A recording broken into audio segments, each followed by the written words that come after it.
Hello and welcome to the Fossil Huntress podcast. I hope you guys are all doing really well. Today on the show, we're going to head over to North America, down to the USA, to Nevada, a state famous for its luxury resorts and casinos and nightlife on the Las Vegas Strip.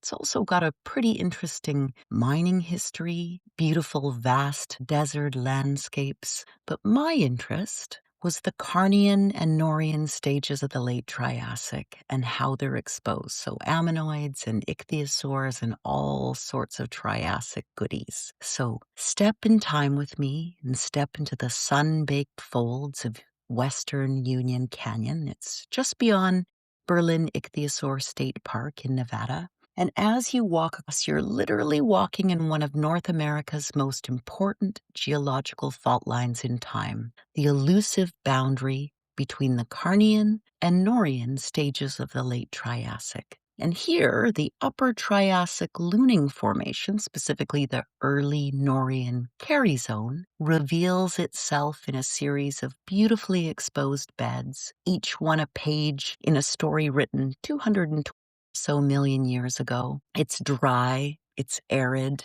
very little scrub vegetation, plenty of, not trilobites, plenty of tarantulas. So I was there in October, which is unbeknownst to me until my arrival, tarantula breeding season. So picture dry, dusty roads looking like the Old West with some little holes in the ground that I thought were perhaps burrows for mice, but were in fact burrows for tarantulas. And aside from that, and my terror of spiders, it was pretty magical to walk through that strata. It's no ordinary outcrop. It's a reference point, a kind of stratigraphic Rosetta Stone for understanding the Carnian-Norian boundary on this side of our ancient world. So back in 1959, the formidable J.W. Sibberling carefully documented the rich ammonoid faunas preserved here, establishing the Schuchertai and Macrolobus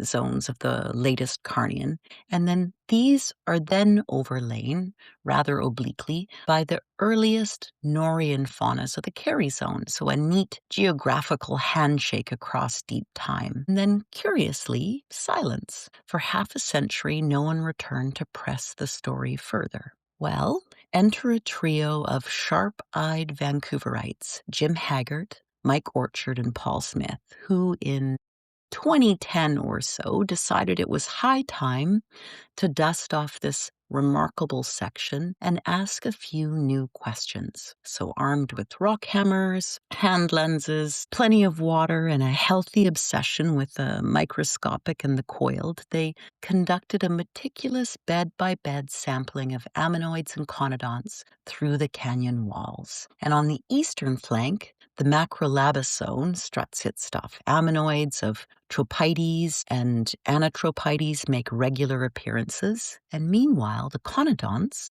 those tiny tooth-like fossils that paleontologists adore, are dominated by ornate metapolygnathids.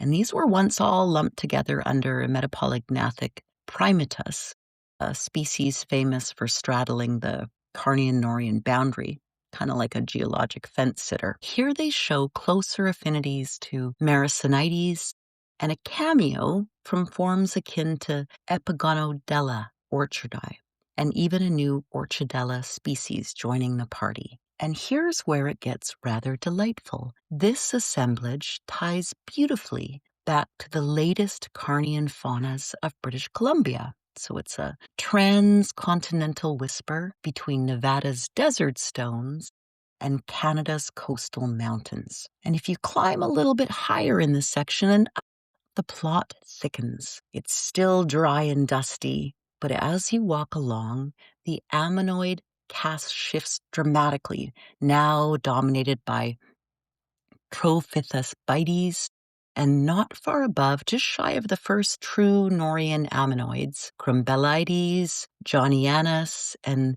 Stichanoceras, two brand new conodont species appear. And these same forms are known from ridges in British Columbia, right at the favored Carnian and Norian boundary, and it's a correlation at its finest, sort of like matching fingerprints across an ancient basin. So while I was there with John Pham and Dan Bowen and Betty Franklin. So John's now the chair of the Vancouver group, and Dan is chair of the Vancouver Island Paleo Society, and Betty is treasurer of both the British Columbia Paleo Alliance and the VIPS, and Dan is past chair, John is new chair, so we all keep changing seats. So John and I were walking up the strata, and he and I had walked together at the same Carnian and Norian boundary in the Canadian Rockies, and we were woohooing and whooping as we walked up because it was an exact, I don't know, deja vu experience of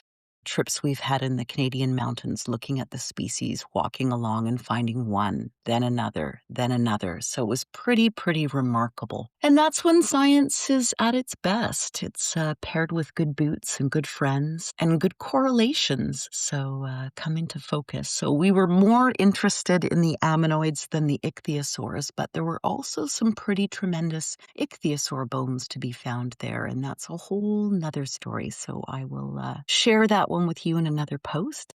Deep Time, it turns out, has a wonderful way of keeping old friends and old stories beautifully connected. So you guys have a good night, and I'll talk to you all very soon. Take care. Bye-bye.